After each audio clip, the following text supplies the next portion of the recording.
In this week's Social 3, we have Twitter tiered tweets, Facebook new redesigns, and TweetDeck disappearing.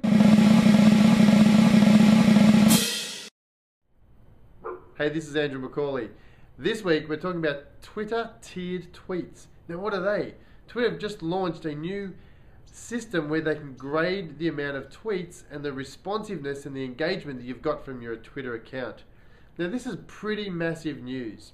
So what it means is that accounts with a lot of followers or a lot of people that you're connected with, if they're not listening to what you're saying or interacting with the way that you are talking about stuff, i.e. via tweets, if they're not retweeting, if they're not commenting or sharing your information, then you're going to find that you're going to get a low grade result as far as engagement goes. Now, what does that mean? It means that your tweets will not be seen as often as they should be. Twitter really want to start concentrating on rewarding people that are using the platform properly. Twitter wants to make sure that you're using it to engage other people and not just use it as a spammy sort of account where so many people are doing that already. So if you have been using one of those Twitter account adders where you're just automatically growing your followers without even worrying about interacting with them, then you're going to find yourself penalized. And I think this is a big game changer.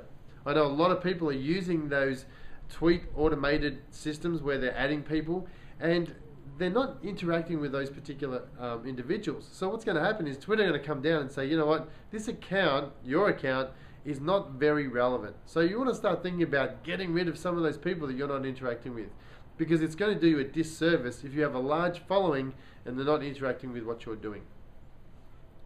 The other thing that's big on Twitter this week is TweetDeck.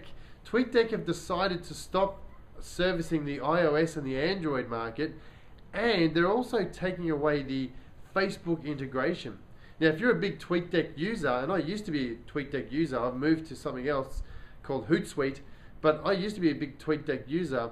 And if you rely on a TweetDeck for a lot of your information to collate your information from Twitter and Facebook and the other social sites, you're going to find that Facebook is going to disappear from your feeds pretty quickly. So you may want to think about using something else like a Hootsuite if you've been stuck using TweetDeck and you're relying on that service to give you your Facebook information. As I said, they're also going to discontinue the service on their iOS apps as well. So if you're using TweetDeck, it may be time to think about something else.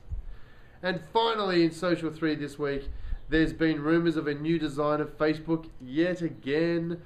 Some of the peeps in New Zealand have been reporting that their personal timeline has been changed, been rearranged, a more heavier emphasis on ads, surprise, surprise.